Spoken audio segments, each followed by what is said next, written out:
Hello everyone, welcome to Chetan Bharat Learning and welcome back to our series of 1000 Concepts in 100 Days Indian Economy Edition. Now इस series में हम day 7 तक पहुंच चुके हैं. Now day 1 पे हमने फिस्कल पॉलिसी करा था और उसके 10 सब टॉपिक्स करे थे, राइट? नाउ ये टॉपिक्स हम किस बेसिस पे चूज कर रहे हैं आप जानते हो. ये पिछले 1-2 साल के करंट अफेयर से हम टॉपिक्स उठा रहे हैं जिनकी प्रोबेबिलिटी एग्जामिनेशन में आने की बहुत ज्यादा है, right?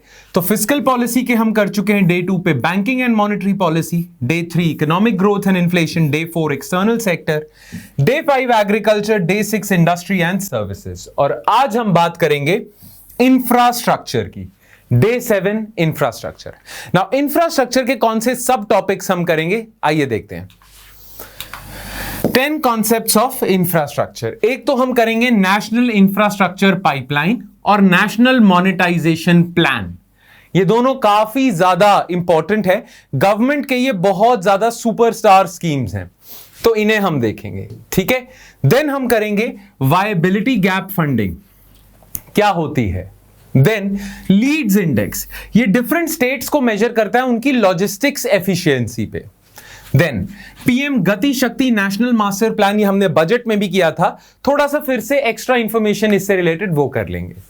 Then national railway plan हम देखेंगे. फिर स्पेशल पर्पस व्हीकल क्या होता है वो देखेंगे.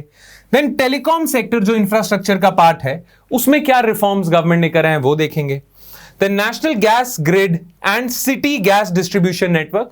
और एंड में प्राइवेटाइजेशन ऑफ एविएशन सेक्टर. जैसा कि आप जानते हो एयर इंडिया गवर्नमेंट ने प्राइवेटाइज कर दी है, टाटास के हाथ में दे दी है.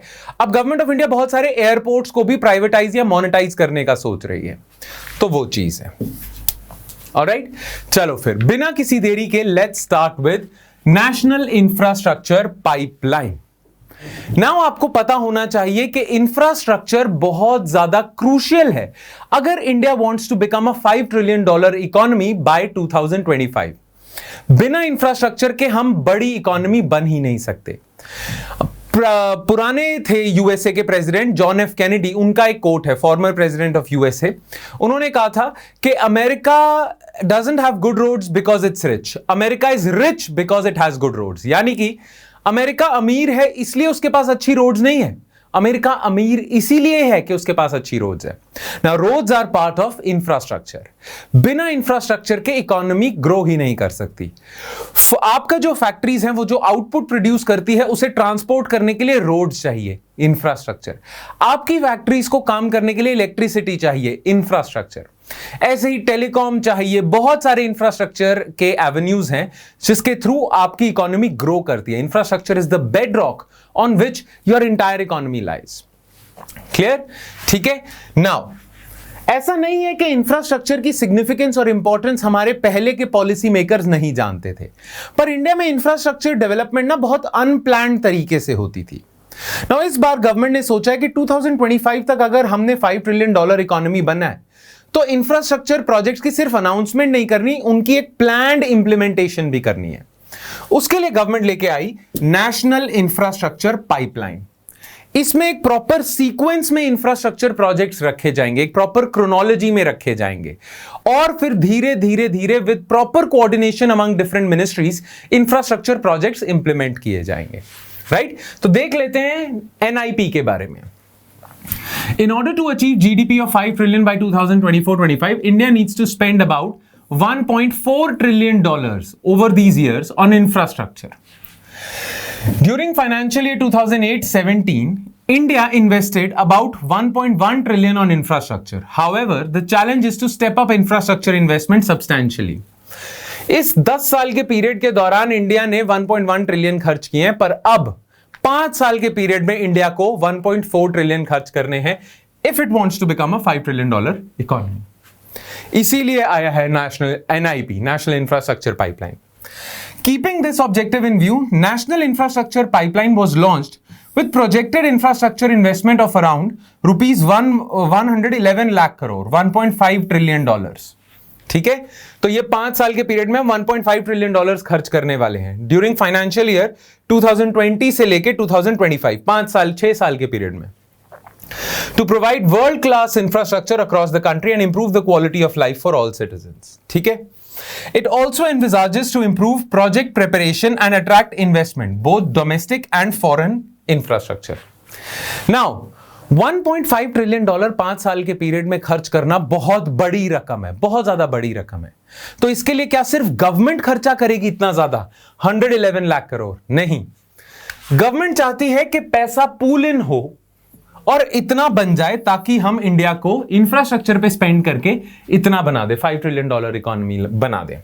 तो इसमें सेंट्रल गवर्नमेंट स्पेंड करेगी, कंट्रीब्यूट करेगी, स्टेट गवर्नमेंट करेंगे और प्राइवेट प्लेयर्स करेंगे। ठीक है, आप जानते हो कई इंफ्रास्ट्रक्चर प्रोजेक्ट्स को हम पीपीपी प्रोजेक्ट्स भी कहते हैं, पब्लिक प्राइवेट पार्टनरशिप। तो उसके थ्रू प्राइवेट मनी भी लेके आएंगे। NIP was launched with 6,835 projects, which has expanded to over 9,000 projects covering 34 infrastructure subsectors. During the fiscals 2020 से 25, sectors such as energy, ठीक है, इलेक्ट्रिसिटी वगैरह, उसका 24% शेयर है, रोड्स का 19% शेयर है, अर्बन इंफ्रास्ट्रक्चर का 16% है, रेलवेज का 13% है, ये सब मिला के 70% होता है। तो ये की सब सेक्टर्स है इंफ्रास्ट्रक्चर के, एनर्जी, रोड्स, रेलवेज वगैरह, 70% खर्चा तो इनमें जाएगा। Then NIP has involved all stakeholders for a coordinated approach to infrastructure creation in India to boost GDP.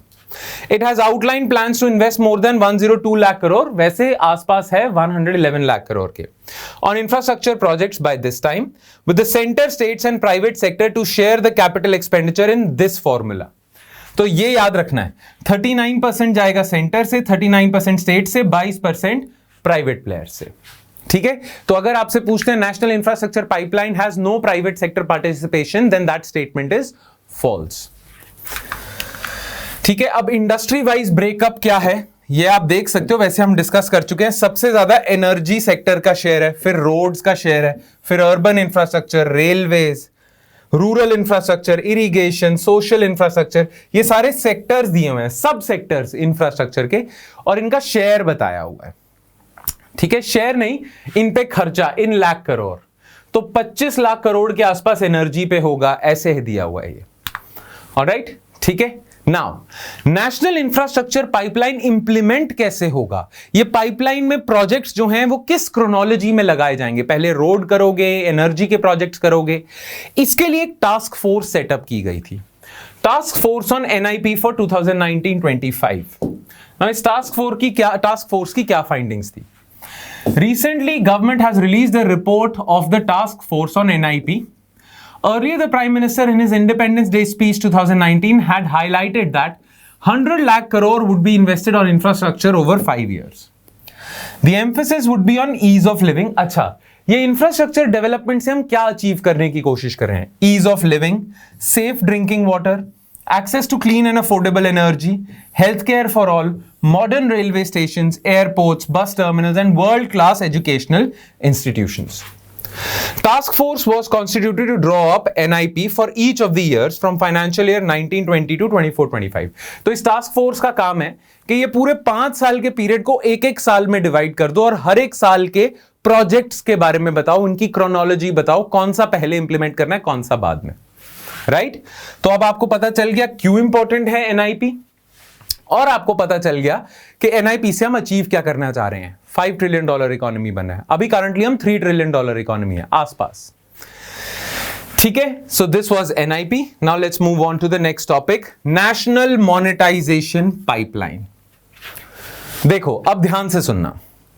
देखो, गवर्नमेंट के ना बहुत सारे ऐसे एसेट्स पड़े हैं जो बस ऐसे ही पड़े हुए हैं, उनसे गवर्नमेंट कुछ नहीं कर रही है, उनका कुछ भी नहीं कर रही है और उनसे कुछ पैसा भी नहीं कमा रही है।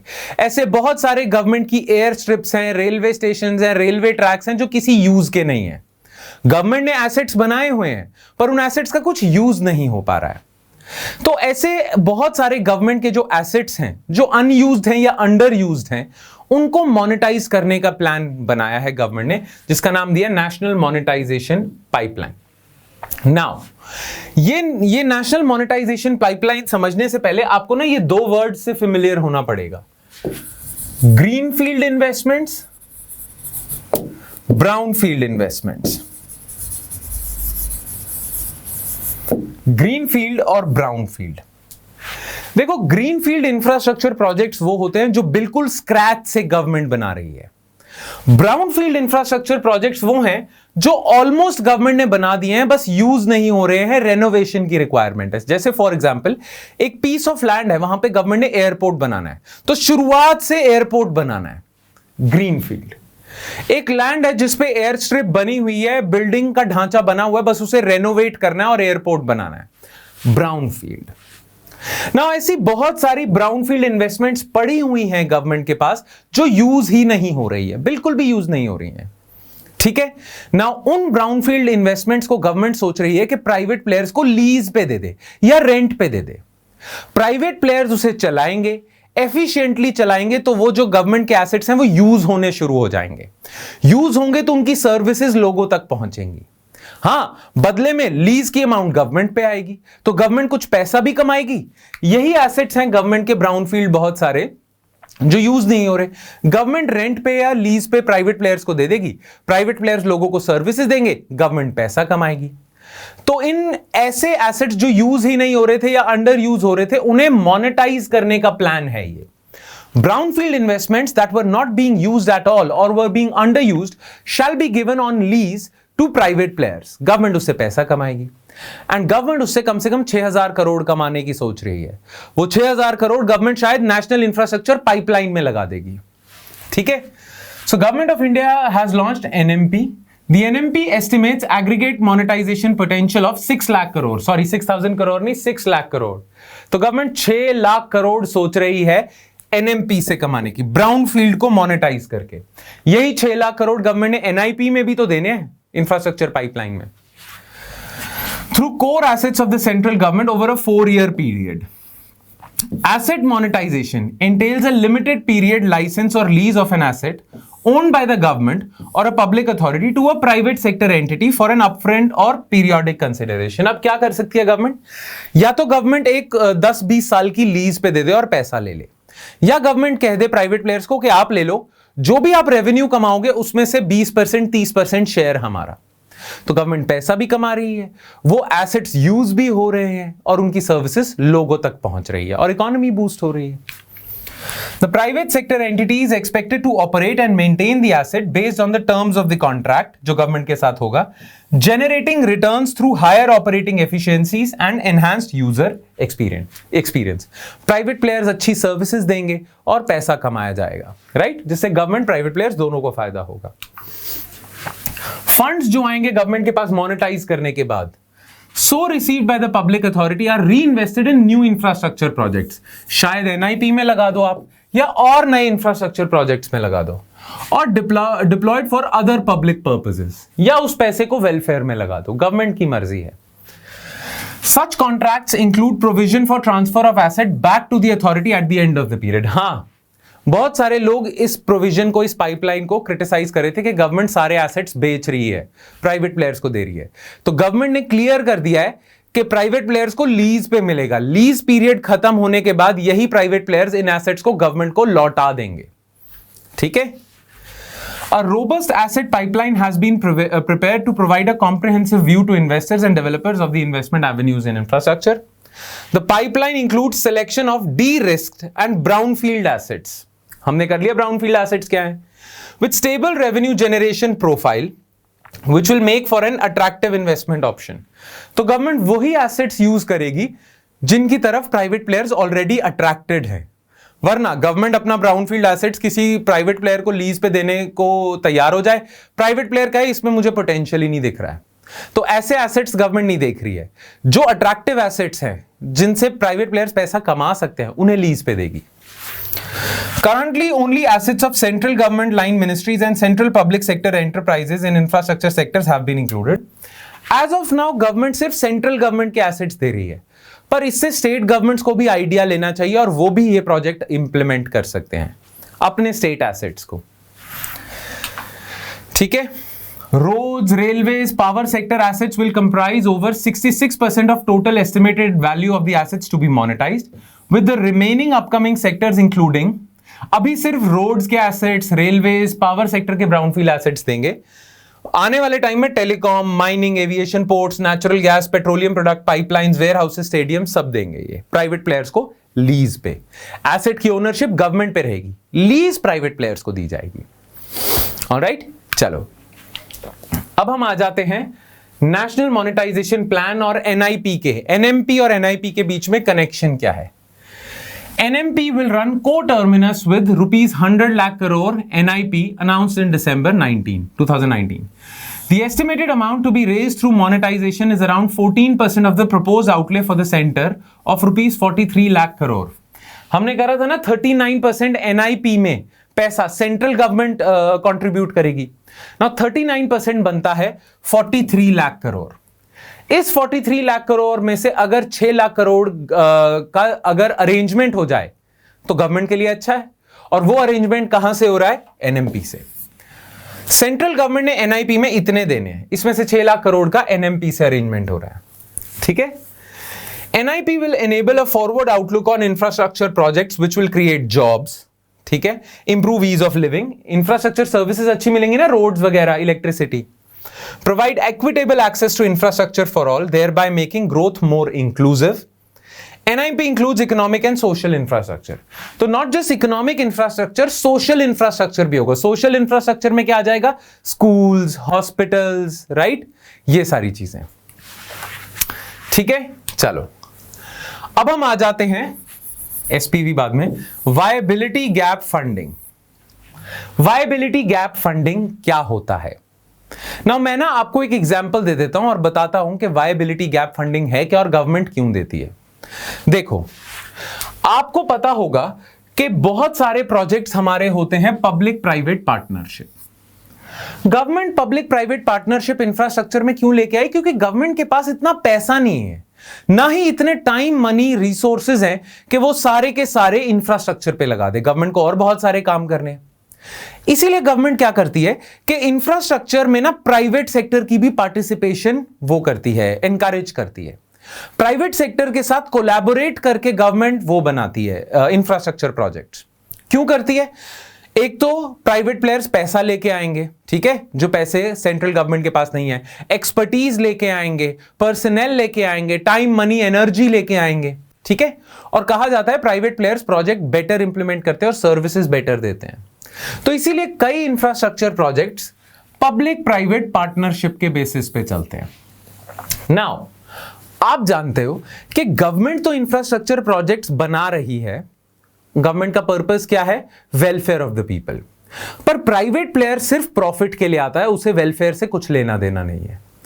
अब प्राइवेट प्लेयर गवर्नमेंट के साथ कोलैबोरेट करने को तभी तैयार होगा अगर उसमें उसे कुछ प्रॉफिट दिख रहा है। अब मैं आपको एक एग्जांपल देता हूं।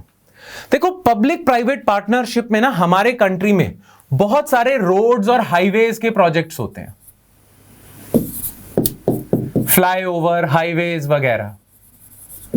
अब इसमें ना जनरली पब्लिक प्राइवेट पार्टनरशिप पता कैसे होती है?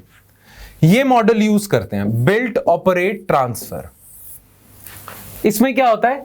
गवर्नमेंट क्या कहती है? प्राइवेट प्लेयर को बोल देती है कि आप हाईवे बनाओ, ठीक है, और गवर्नमेंट कहती है कि आप अपना पैसा लगाओ और पूरा हाईवे बनाओ। आप बिल्ड करो हाईवे, आप ही उसे ऑपरेट करो। अब ऑपरेट करते हुए आप उसमें टोल चार्ज कर सकते हो, तो टोल जो आप चार्ज करोगे आप लो टोल, अपनी इन्वेस्टमेंट रिकवर करो और फिर कुछ सालों के बाद हमें ट्रांसफर कर देना। वो तो प्राइवेट प्लेयर आएगा क्योंकि टोल कलेक्ट करने का मौका मिल रहा है उसे, राइट।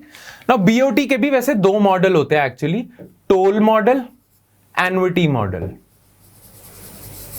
प्राइवेट प्लेयर को बोल दिया you build the highway, operate it, toll collect करो और फिर कुछ टाइम बाद ट्रांसफर कर देना हमें, ठीक है। इससे इंफ्रास्ट्रक्चर भी बन गया, हाईवे भी बन गया, लोगों को भी सहूलत मिल गई और प्राइवेट प्लेयर का पैसा भी रिकवर हो गया और गवर्नमेंट ने बना भी दिया। अच्छा, एक और मॉडल होता है बीओटी एन्युटी। उसमें गवर्नमेंट क्या कहती है? गवर्नमेंट कहती है देखो आप बिल्ड करो, ऑपरेट करो, टोल कलेक्ट करने का राइट हमारा है, पर क्योंकि आप ही ने बनाया है तो उस टोल कलेक्शन में से कुछ परसेंटेज हर साल हम आपको देंगे। जितना टोल कलेक्ट होगा 50-60% आपको जाएगा, उसे एन्युटी कहते हैं। खैर, यह होता है बिल्ड, ऑपरेट, ट्रांसफर। इसमें क्या होता है कि प्राइवेट प्लेयर सारा बनाएगा, सारा रिस्क लेगा, फाइनेंशियल रिस्क भी लेगा और जितना पैसा कमाएगा कुछ सालों तक गवर्नमेंट प्राइवेट प्लेयर को पैसा कमाने देती है जब तक उसकी इन्वेस्टमेंट्स रिकवर ना हो जाए, और फिर गवर्नमेंट वो प्रोजेक्ट ले लेगी। बिल्ड ऑपरेट, जिसमें आप पैसा कमाओ, ट्रांसफर कर दो गवर्नमेंट को वापस। ठीक है ना, बड़ा वायबल है। और प्राइवेट इसे हम पीपीपी मॉडल कहते हैं। ये एक एग्जाम्पल है पीपीपी मॉडल का ना। इसमें प्राइवेट प्लेयर आ जाएगा, पैसा कमा रहा है वो। बट लेट्स सपोज गवर्नमेंट एक ऐसी जगह पे हाईवे बनाना चाहती है जहां पे ज्यादा लोग ट्रैवल ही नहीं करते। अब गवर्नमेंट तो नॉर्थ ईस्टर्न स्टेट्स में भी हाईवे बनाना चाहती है, पर नॉर्थ ईस्टर्न स्टेट्स में इतने ज्यादा लोग हाईवेज यूज नहीं करते, राइट?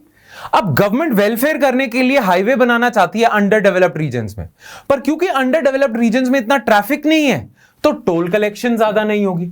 टोल कलेक्शन ज्यादा नहीं होगी तो प्राइवेट प्लेयर को वायबिलिटी ही नहीं दिखेगी, फाइनेंशियल वायबिलिटी नहीं दिखेगी, उसे दिखेगा नहीं कि पैसा कमाऊंगा, तो प्राइवेट प्लेयर आएगा ही नहीं। नाउ ऐसे जो प्रोजेक्ट्स होते हैं जो फाइनेंशियली वायबल नहीं होते, जैसे इसे हम अंडर डेवलप्ड रीजन्स में रोड बनाने के लिए ना, हाईवे बनाते हो जब आप, तो हम कहते हैं यहां पे ट्रैफिक रिस्क है। ट्रैफिक रिस्क क्या है कि अगर ट्रैफिक ज्यादा ना हुआ तो टोल से कमाई नहीं होगी, प्राइवेट प्लेयर आएगा ही नहीं, उसका तो रिस्क इन्वॉल्व है। जहां ट्रैफिक ज्यादा है, डिमांड फॉर हाईवे ज्यादा है, वहीं आप हाईवे बनाओ ना, प्राइवेट प्लेयर तो यही बोलेगा। तो ये ट्रैफिक रिस्क रन करते हैं अंडर डेवलप्ड रीजन्स में हाईवे बनाने से। नाउ ऐसे चीजें, ऐसे इंफ्रास्ट्रक्चर प्रोजेक्ट जो फाइनेंशियली वायबल नहीं है, उनको प्राइवेट प्लेयर्स के लिए फाइनेंशियली वायबल बनाने के लिए गवर्नमेंट लेके आती है viability gap funding. Private players को जो लग रहा है कि देखो इतना ट्रैफिक आता तो हमारे लिए वायबल था, पर इस रोड पे तो इतना ट्रैफिक आएगा, हमें तो नुकसान होगा, तो गवर्नमेंट कहेगी इतने ट्रैफिक की जो भी आपको मिल सकता था, इतने ट्रैफिक का, वो आप हमसे ले लो। जो आपका प्रोजेक्ट है इतने ट्रैफिक पे वायबल होना था, पर ट्रैफिक एक्चुअली इतना है, तो ये जो बीच का गैप है ये हम फंड कर देते हैं, इसे कहते हैं वायबिलिटी गैप फंडिंग। ठीक है ना, ये सिर्फ रोड के प्रोजेक्ट्स में नहीं होता, ये एयरपोर्ट्स के प्रोजेक्ट्स में भी हो सकता है, वाटर इंफ्रास्ट्रक्चर में भी हो सकता है। ठीक है, और बहुत सारे गवर्नमेंट के इंफ्रास्ट्रक्चर प्रोजेक्ट्स जो फाइनेंशियली वायबल नहीं है, उन्हें गवर्नमेंट वायबल बना देती है इनसे। ठीक है, तो VGF मोटे मोटे तौर पे ये है। अब पढ़ लेते हैं। VGF means a grant one time or deferred provided to support PPP infrastructure projects that are economically and socially justified but fall short of financial viability. ठीक है, बाकी PPP प्रोजेक्ट्स क्या होते हैं ये देखो। अब ये VGF viability gap funding provide कौन करता है? Department of economic affairs, ministry of finance introduce the scheme for financial support to PPP in infrastructure. ये VGF स्कीम निकाली थी 2006 में। किसने निकाली थी याद रखना, वायबिलिटी गैप फंडिंग स्कीम आई थी, जिसका ऑफिशियल नेम ये था department of economic affairs, finance ministry, with a view to support infrastructure projects undertaken through PPP mode. Projects that are economically justified but commercially unviable due to large capital investment requirements, long gestation period, यानी कि road बनाने में, बड़ा highway बनाने में मान लो 10 साल लग जाए, 10 साल से पहले तो आप टोल कमा नहीं सकते, तो इतने लंबे समय तक आपका पैसा फंसा हुआ है, राइट? तो उसके लिए होती है। And the inability to increase user charges at commercial levels, कि टोल की फीस आप एक लेवल से ज्यादा नहीं कर सकते। VGF up to 40% of total project cost is provided by the government of India and the sponsoring authority in the format of capital grant at the stage of project construction. ठीक है, ये procedure है।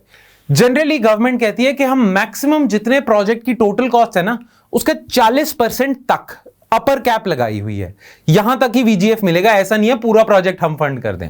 तो viability gap funding की भी limit है। Clear? तो वैसे आपको मोटे मोटे तौर पे समझना what is viability gap funding, वो इस डेफिनेशन से क्लियर हो जाएगा। और ये पता होना चाहिए कि वायबिलिटी गैप फंडिंग किस केस में मिलती है, अगेन PPP प्रोजेक्ट्स में। ठीक है, चलो अब हम नेक्स्ट न्यूज आइटम पे आ जाते हैं, लीड्स इंडेक्स। नाउ आपको याद होगा हमने लॉजिस्टिक्स सिस्टम के बारे में बात करी हुई है, लॉजिस्टिक्स सेक्टर के बारे में बात करी हुई है हमारे बजट सीरीज में। Why logistics sector is important? Why government is focusing so much on logistics sector? Logistics sector के बिना हमारे कंट्री में गुड्स एंड सर्विसेज हम तक पहुंचे ही ना, राइट? लॉजिस्टिक्स सेक्टर बहुत ज्यादा इंपॉर्टेंट है और हमें अपने लॉजिस्टिक्स सेक्टर की एफिशिएंसी बढ़ानी है। बिना लॉजिस्टिक सेक्टर के कोई गवर्नमेंट की सर्विस भी आप तक ना पहुंचे। ठीक है, कोविड-19 में वैक्सीनेशंस थी गवर्नमेंट के पास, जन जन तक पहुंचानी थी, उसके लिए लॉजिस्टिक्स चाहिए थे। वैसे ही प्राइवेट प्लेयर्स को भी गुड्स एंड सर्विसेज हम तक पहुंचाने के लिए लॉजिस्टिक्स चाहिए। अब आपका लॉजिस्टिक सेक्टर एफिशिएंट होना चाहिए, उसकी कॉस्ट कम होनी चाहिए। नाउ इस पे गवर्नमेंट बहुत सारी स्कीम्स लेके आई है। नाउ डिफरेंट स्टेट्स कैसा परफॉर्म कर रही हैं। बाय द वे एक मैं बात बता दूं, अगर लॉजिस्टिक सेक्टर क्या है उसमें क्लैरिटी नहीं है तो हमारी बजट सीरीज जरूर देखना। ठीक है, चलो हाँ, डिफरेंट स्टेट्स कैसा लॉजिस्टिक सेक्टर में परफॉर्म कर रही हैं उसके लिए गवर्नमेंट ने निकाला है लीड्स इंडेक्स। ये लीड्स इंडेक्स क्या करता है, डिफरेंट स्टेट्स को स्कोर एलोकेट करता है और उनको रैंक देता है। जैसे ease of doing business index था, वैसे ही लॉजिस्टिक सेक्टर के लिए लीड्स इंडेक्स है। ठीक है, बाय द वे स्टेट्स कैसा परफॉर्म कर रही हैं, डिफरेंट स्टेट्स कैसा परफॉर्म कर रही हैं, उसके लिए तो इंडिया ने निकाला लीड्स इंडेक्स। डिफरेंट कंट्रीज की भी रैंकिंग आती है लॉजिस्टिक्स में, उसके लिए ना वर्ल्ड बैंक हर साल निकालता है लॉजिस्टिक्स परफॉर्मेंस इंडेक्स, LPI। जैसे ease of doing business index निकालता था वर्ल्ड बैंक, वैसे ही लॉजिस्टिक्स परफॉर्मेंस इंडेक्स निकालता है जिसमें डिफरेंट कंट्रीज को रैंक दिया जाता है। हाँ, इंडियन गवर्नमेंट अपना लॉजिस्टिक्स परफॉर्मेंस इंडेक्स निकालती है जिसका नाम उसने रखा है लीड्स, जिसमें डिफरेंट स्टेट्स को स्कोर और रैंकिंग दी जाती है। ठीक है, तो इसके बारे में बात कर लेते हैं। फुल फॉर्म इसकी क्या है, लॉजिस्टिक्स ईज अक्रॉस रिपोर्ट। ठीक है, तो ये है लॉन्च। अब ये लॉन्च कब हुआ था, 2018 में, and it is aimed at gauging the logistics performance of states and UTs and identifying areas where they can improve logistics performance। तो states को देखते हैं। States are ranked based on quality and capacity of key infrastructure such as road, rail, warehousing। Road, rail, warehousing logistics का part है, as well as on operational ease of logistics including security of cargo, speed of terminal services and regulatory approvals। Now states को ना 3 basic themes पे जज किया जाता है। वो 3 बेसिक थीम्स क्या है, इंफ्रास्ट्रक्चर अच्छा है, सर्विसेज अच्छी हैं और ऑपरेटिंग एंड रेगुलेटरी एनवायरनमेंट कैसा है।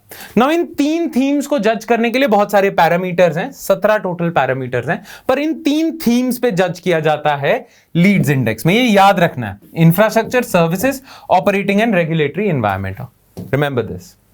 ठीक है, अब इसकी रिपोर्ट क्या आई थी, Recently, Ministry of Commerce and Industry has released Logistics Ease Across Different States Report 2021. Gujarat, Haryana और Punjab have emerged as the top performance in Leads 2021. नवंबर में रिपोर्ट आती है। This is the 3rd year in a row that Gujarat remained on top of the rankings। ठीक है, गुजरात हमेशा top पे रह रहा है। Delhi stands at the top rank among UTs। अब UTs में देखो तो दिल्ली का रैंक ऊपर है, और नॉर्थ ईस्टर्न और हिमालयन स्टेट्स को अगर हम देखें तो Jammu and Kashmir is the top ranker, followed by Sikkim and Meghalaya. ठीक है, तो बस ये आपको याद रखना है। बाकी लॉजिस्टिक सेक्टर क्या है वो हमने अलग से डिस्कस करा हुआ है। लीड्स इंडेक्स के बारे में आपको पता होना चाहिए। ऑलराइट, हाँ अच्छा, इस रिपोर्ट ने सिर्फ रैंकिंग नहीं दी है, कुछ सजेशंस भी दी हैं, वो सजेशंस भी पता होनी चाहिए। Suggestions of the report are: states should frame state level logistics policy and logistics master plan, use single window clearance system for logistics, establishment of grievance redressal mechanism, and enable skilling in logistics through state skilling infrastructure। तो ये सारे points इस report ने कहा है सारी states को करने चाहिए, तभी उनका स्कोर और रैंक इंप्रूव होगा।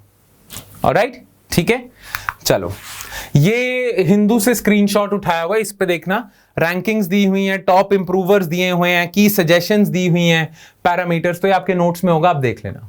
ठीक है, चलो अब हम आ जाते हैं पीएम गति शक्ति नेशनल मास्टर प्लान।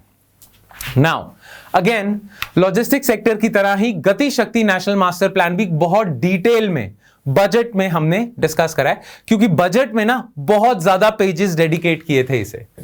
ये बजट ने कहा था कि हम अमृत काल में जाने वाले हैं, रिमेंबर है ना, अमृत काल, इंडिया एट 75 से लेके India at 100।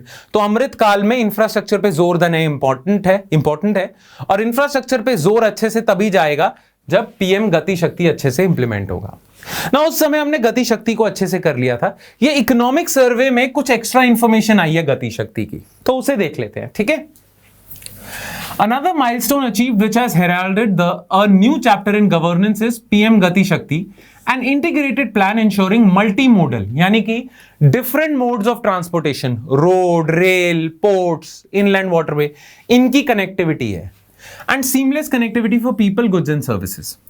It covers 16 ministries and infrastructure like Bharatmala, road project, highway project है, Sagarmala, port project है, inland waterway, dry land ports and Udan, aviation की स्कीम है ये, एविएशन सेक्टर की.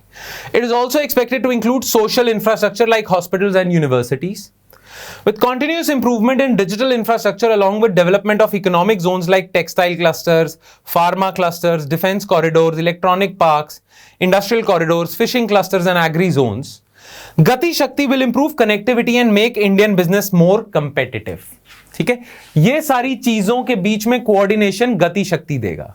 Clear? It will also leverage technology extensively, including spatial planning tools with ISRO imagery developed by Bhaskaracharya National Institute for Space Applications and Geoinformatics.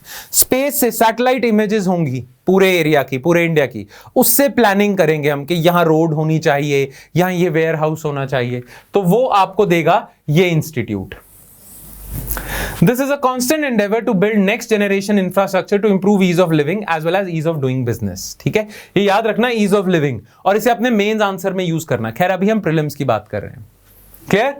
ठीक है, तो ये हुआ हमारा गति शक्ति के बारे में एक्स्ट्रा इंफॉर्मेशन. वैसे अगर आपको और डिटेल में जानना है Gati Shakti, refer to our budget series. ठीक है, चलो अब रेलवेज. रेलवे के लिए गवर्नमेंट लेके आई है नेशनल रेलवे प्लान. ठीक है, अब नेशनल रेलवे प्लान के बारे में एक्चुअली इकोनॉमिक सर्वे में दिया है, तो इकोनॉमिक सर्वे से मैंने कुछ पॉइंट्स उठाए हुए हैं कि नेशनल रेलवे प्लान में होगा क्या. राइट नाउ ये रटने वाला पोर्शन है कि नेशनल रेलवे प्लान में क्या क्या इंक्लूडेड है, तो ये आपने खुद से ही रटना है. ठीक है, नोट्स में सारी इंफॉर्मेशन दी होगी, ये है नेशनल रेलवे प्लान में, ये है. ठीक है, सारी इंफॉर्मेशन नोट्स में होगी, वो आपने अच्छे से देखना है, नोट्स अच्छे से पढ़ने हैं. समझाने वाला इसमें कुछ भी नहीं है, सिर्फ रटने वाला है, तो इसे खुद ही आपने देखना है नेशनल रेलवे प्लान को. ऑलराइट, बाय द वे वैसे मैं आपको एक बस इंट्रोड्यूस कर दूं नेशनल रेलवे प्लान में क्या है. नेशनल रेलवे प्लान में हमने 2050 तक का विजन बनाया हुआ है कि हम रेलवेज को कैसे यूज कर सकते हैं इंडिया में, इंडिया की इकोनॉमी को बढ़ाने के लिए. राइट तो इसमें रेलवेज की ट्रैक्स की इलेक्ट्रिफिकेशन करनी है, नए ट्रैक्स बिछाने हैं, डीकंजेशन ऑफ ट्रैक्स करना है. ठीक है, अभी ज्यादातर फ्रेट ट्रैफिक रोड्स पे डिपेंडेंट है, वो रोड्स को कंजेस्ट कर रहा है, तो अब आपने रेलवेज पे शिफ्ट करना है. इसके लिए बहुत ज्यादा केपेक्स कैपिटल इन्वेस्टमेंट लगेगी, तो वो हम लगाएंगे और रेलवेज को यूज करेंगे as a vehicle for India's road to glory या road to a developed nation. ठीक है, चलो तो नेशनल रेलवे प्लान आपने देख लेना है नोट्स में से, आपको साथ ही नोट्स मिल जाएंगे. अब हम आ जाते हैं नेक्स्ट न्यूज आइटम पे, which is special purpose vehicle. Now special purpose vehicle होता क्या है, अब ध्यान से सुनना. देखो लेट्स सपोज एक ना कंपनी है,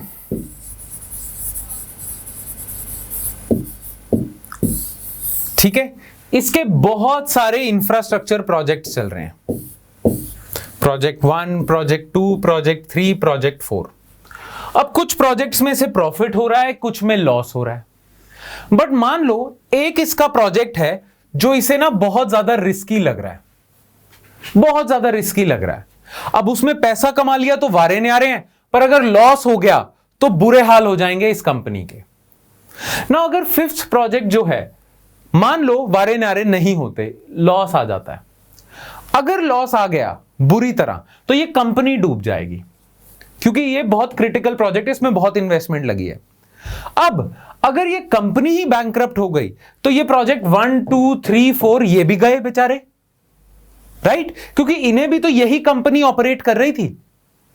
तो फिफ्थ प्रोजेक्ट, मान लो ये प्रोजेक्ट बहुत अच्छे से इंप्लीमेंट हो रहे थे और इन प्रोजेक्ट्स की कोई गलती नहीं थी, पर क्योंकि फिफ्थ प्रोजेक्ट में फायदा नहीं हुआ, लॉस हो गया, ये प्रोजेक्ट्स भी बेचारे सफर करेंगे. तो आपने ना एक तरीका निकाल लिया जिससे आप ये फिफ्थ प्रोजेक्ट को इंसुलेट कर रहे हो बाकी सारे प्रोजेक्ट से, या बाकी प्रोजेक्ट्स को इंसुलेट कर रहे हो फिफ्थ प्रोजेक्ट से. वो कैसे कर रहे हो? यही जो कंपनी ए है ना, ये अपनी एक सब्सिडियरी कंपनी बनाएगी जो होगी कंपनी बी। ठीक है, यही कंपनी ए है, यही अपनी एक सब कंपनी बनाती है। ये पेरेंट कंपनी होगी, ये इसकी सब कंपनी होगी कंपनी बी, लेट्स सपोज। और कंपनी बी को बोल दिया कि ये 5th प्रोजेक्ट सिर्फ आप ही इंप्लीमेंट करोगे।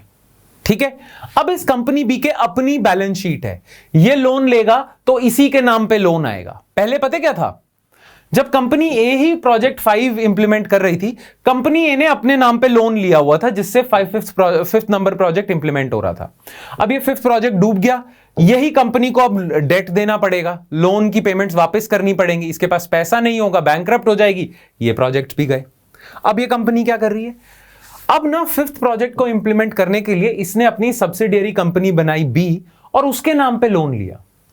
कल को 5th प्रोजेक्ट नहीं चलता, मान लो चला ही नहीं, लॉस हो गया, तो ये बैंक तो खड़ा रहेगा मेरा लोन वापस करो। पर क्योंकि ये अलग कंपनी है, ये बैंक सिर्फ इसके दरवाजे खटखटाएगा कि आप मेरा पैसा वापस करो। कंपनी बी कहेगी भाई मेरे पास तो पैसा है नहीं, सारा इसमें लॉस हो गया, तो मुझे बैंकरप्ट डिक्लेयर कर दो, मुझसे जैसे भी वसूलना है आईबीसी में, इंसॉल्वेंसी बैंकरप्सी कोड में वसूल लो। ये कंपनी इंसुलेटेड रहेगी, इसके 4 प्रोजेक्ट इंसुलेटेड रहेंगे, बैंक इसके पास नहीं जाके आके कहेगा। इससे एक तरह से कंपनी ए ने अपने आप को इंसुलेट कर लिया इस रिस्की प्रोजेक्ट से, अपनी ही सब्सिडियरी बना दी, होली ओन्ड सब्सिडियरी। नाउ इस कंपनी को हम कहेंगे, कंपनी बी को स्पेशल पर्पस व्हीकल, और इसे हम एक और चीज नाम से जानते हैं। स्पेशल पर्पस व्हीकल को हम कहते हैं बैंकरप्सी रिमोट एंटिटी। कुछ रिस्की प्रोजेक्ट्स के लिए कंपनी स्पेशल पर्पस व्हीकल बना देती हैं। पर्पस ये होता है कि उन स्पेशल प्रोजेक्ट्स में अगर बैंकरप्सी हो गई तो हम बैंकरप्ट नहीं होंगे, वो प्रोजेक्ट बैंकरप्ट हो जाएगा, वहीं तक रहेगा। रिंग फेंसिंग हो गई एक तरह से, राइट। तो कई प्रोजेक्ट्स के लिए, कई क्रिटिकल प्रोजेक्ट्स के लिए गवर्नमेंट भी कहती है कंपनीज को कि ये प्रोजेक्ट इंप्लीमेंट करना है आपने पीपीपी में, आप अपने नाम से ना करो, स्पेशल पर्पस व्हीकल बना के करो। A special purpose vehicle, also called a special purpose entity, is a subsidiary created by a parent company to insulate या isolate financial risk. Its legal status as a separate company makes it obligation secure even if the parent company goes bankrupt. उल्टा भी हो सकता है, company ए अगर bankrupt हो गई तो कंपनी बी प्रोजेक्ट 5 इंप्लीमेंट करती जाएगी। ठीक है, सेपरेट रहेंगी ये। For this reason, a special purpose vehicle is sometimes called a bankruptcy remote entity. An SPV is created as a separate company with its own balance sheet. It may be used to undertake a risky venture while reducing any negative financial impact upon the parent company and its investors. ठीक है, तो company B जो कुछ भी करे company ए पे कोई impact नहीं आएगा और उसके इन्वेस्टर्स पे भी नहीं। ये स्पेशल पर्पस व्हीकल होता है।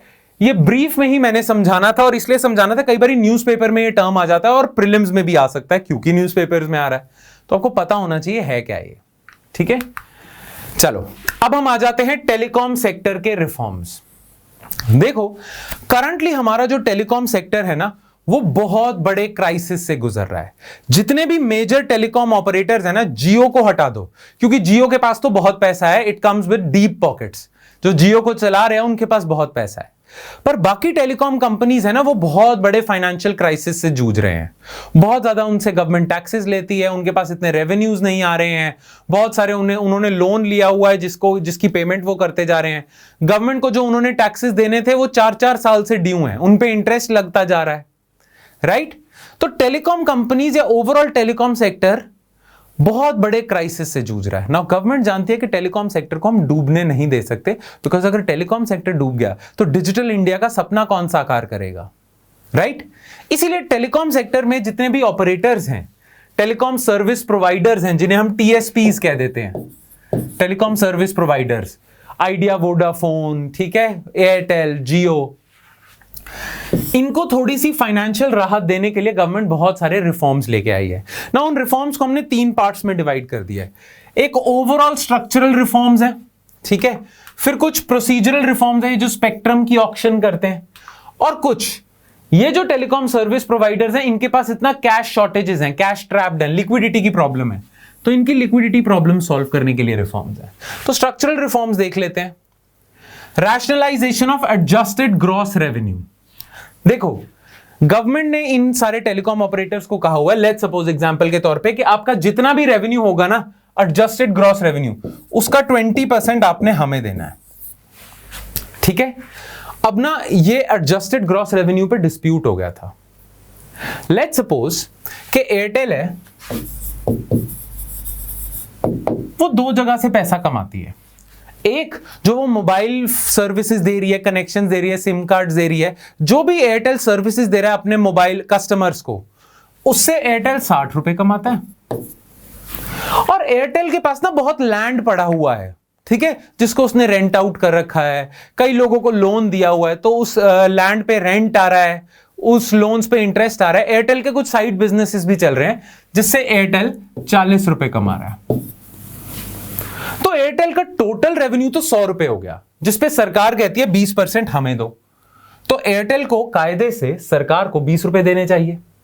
पर एयरटेल कहता है कि ये जो आप हमसे पैसा मांग रहे हो, सरकार जो हमसे पैसा मांग रही है, वो तो टेलीकॉम सर्विसेज के लिए मांग रही है ना, तो हमारा एक्चुअल टेलीकॉम सर्विसेज का रेवेन्यू तो 60 रुपए है, इसका 20% कैलकुलेट कर लो, 12 रुपए बनता है, तो हम सरकार को 12 रुपए देंगे। सरकार कह रही है नहीं, एडजस्टेड ग्रॉस रेवेन्यू में ये भी आएगा। एयरटेल कह रहा है नहीं, सिर्फ ये आएगा जो हम कस्टमर से ले रहे हैं पैसा। सरकार कह रही है नहीं, ये दोनों आएंगे। सरकार मांग रही है 20 रुपए, एयरटेल दे रहा है सिर्फ 12 रुपए। अब ये तो एग्जाम्पल के लिए 20 और 12 रुपए, एक्चुअली फिगर्स करोड़ों में चली जाती हैं। तो एयरटेल कह देता है नहीं, ये तो नहीं हम दे सकते, 20 रुपए तो नहीं आप दे पाएंगे। सरकार कहती है देने पड़ेंगे। एयरटेल केस कर देता है, केस चलता रहता है 8-10 साल। तब तक सरकार को जो 20 रुपए ड्यू थे हर साल, वो ड्यू रहते हैं, वो बढ़ के और ज्यादा हो जाते हैं। एयरटेल को लगता है हम कोर्ट में केस जीत जाएंगे, पर कोर्ट में केस हार जाते हैं। सरकार कहती है पहले तो मैं 1 साल के 20 रुपए मांग रहे थे, अब 10 साल के 20 रुपए 200 रुपए बन गया, और उस पर हमने इंटरेस्ट भी लगा दिया है। अब एयरटेल कहता है कि इतने सारे पैसे तो नहीं हम दे पाएंगे भाई साहब, ये तो बहुत ज्यादा हो गए, हमें लग रहा था हम जीत जाएंगे ना। इससे एयरटेल और सबसे ज्यादा वोडाफोन को नुकसान होने लग गया। तो इन्होंने सरकार को बोला कि यार इसे रैशनलाइज करो, एडजस्टेड ग्रॉस रेवेन्यू में 40 रुपए नहीं आने चाहिए, ये तो हमारा साइड बिजनेस है, हम लैंड पे रेंट कमा रहे हैं, ये रखो ना कस्टमर से हम कितने कमा रहे हैं। तो अब सरकार ने कहा हम रैशनलाइज कर देंगे, एडजस्टेड ग्रॉस रेवेन्यू की डेफिनेशन हम चेंज कर देंगे ताकि थोड़ी राहत मिले, 20 की जगह 12 रुपए देने पड़े। अच्छा, पहले क्या होता था, जो भी लाइसेंस फी देते थे ना, ये जितने भी ये टेलीकॉम ऑपरेटर्स हैं, ये लाइसेंस फी देते थे। तो हर जगह की ना, हर एरिया की, जैसे पंजाब सर्कल की, हरियाणा सर्कल की, हिमाचल प्रदेश सर्कल की अलग लाइसेंस फी है। तो पहले क्या होता था, गवर्नमेंट ने मैंडेटरी रखा है कि अगर आपको लाइसेंस फी देनी है तो बैंक गारंटी देनी पड़ेगी। बैंक गारंटी क्या है? बैंक गारंटी देता है कि अगर एयरटेल लाइसेंस फी गवर्नमेंट को नहीं दे पाया तो ये बैंक देगा।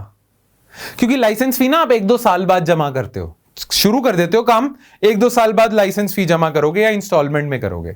तो सरकार कहती है हमें क्या पता, आप बाद में भाग जाओ, तो बैंक की गारंटी देके जाओ।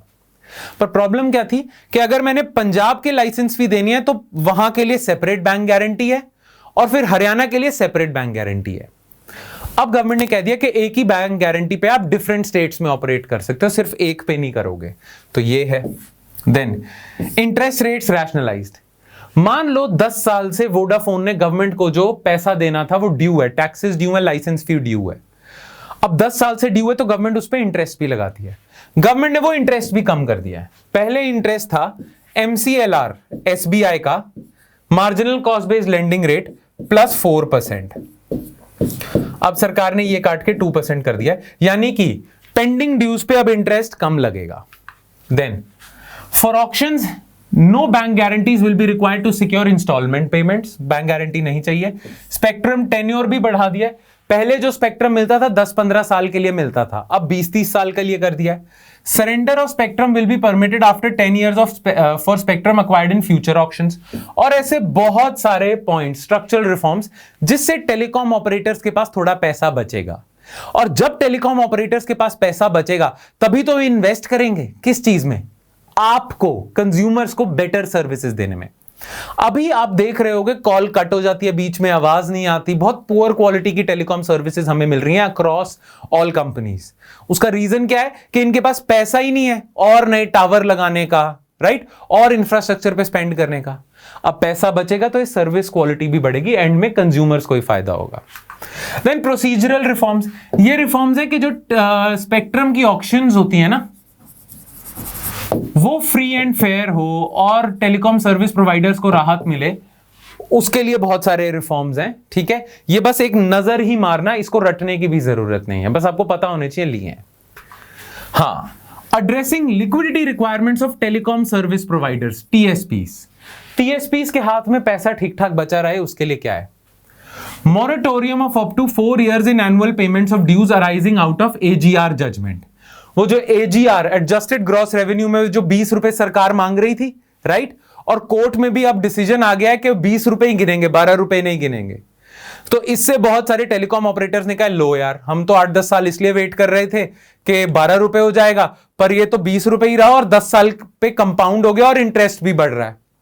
तो सरकार ने कहा है देखो आज से हम एजीआर की डेफिनेशन चेंज कर देंगे, पर पुराने जो आपके ड्यूज हैं वो तो आपको देने पड़ेंगे, पर आप 4 साल बाद दे देना। 4 साल की आपको छुट्टी दे दी, ठीक है, और इंटरेस्ट भी नहीं लगेगा।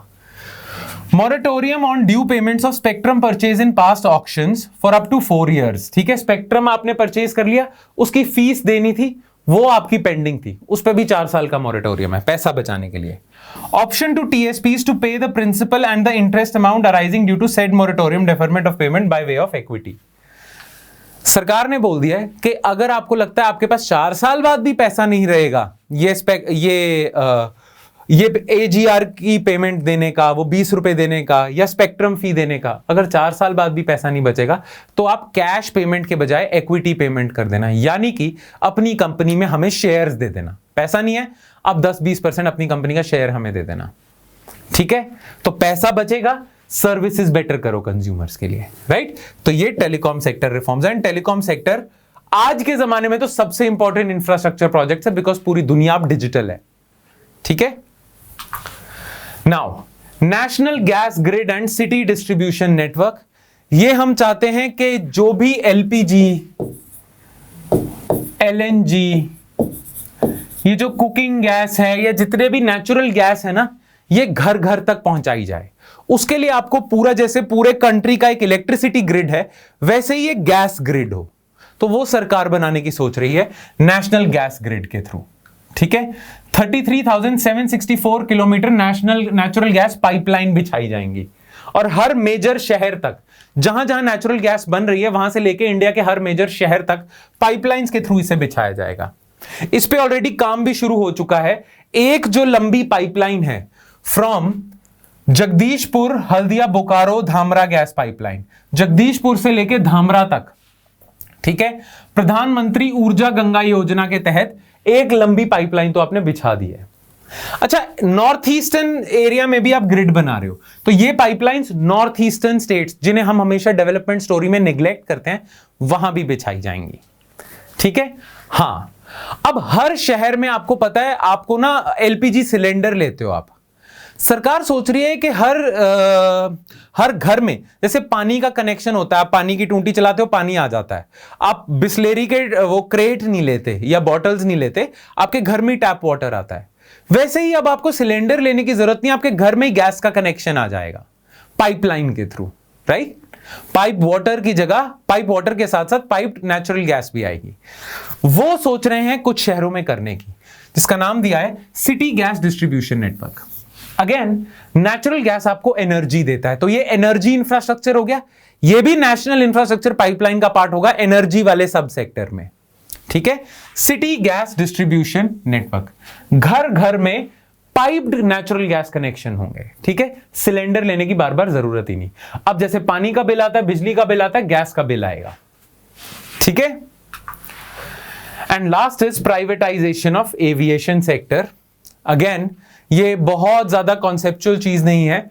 सबसे पहले हम सब न्यूज में पढ़ चुके हैं, डिसइन्वेस्टमेंट ऑफ एयर इंडिया हो चुकी है, 100% प्राइवेटाइज कर दिया है, और अब सरकार क्या कर रही है, एयरपोर्ट्स को भी प्राइवेटाइज करने की सोच रही है।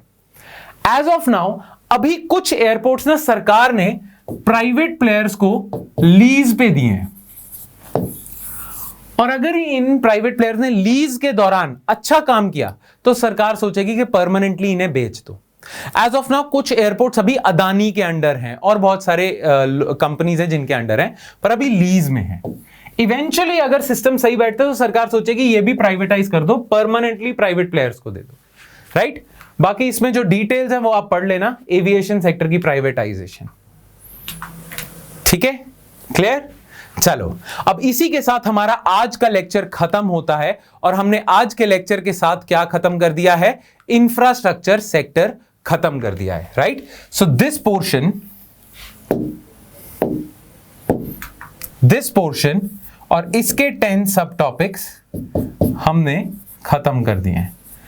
अब हमारे दो मेजर टॉपिक्स रह गए हैं, employment, skill development and entrepreneurship, और मिसलेनियस कुछ टॉपिक्स, 10 मिसलेनियस टॉपिक्स जो हम अगले 2 दिनों में कवर करेंगे। ऑलराइट, चलो फिर, that's it from my side guys. I hope you liked today's session and I hope it added some value to your preparation, especially this year's prelims. If you have any doubts, you are free to ask us those doubts. We are happy to entertain them all. All you have to do is write your doubts in the comment section below. Alright then, that's it from my side guys. I'll see you next time with more stuff. Thank you.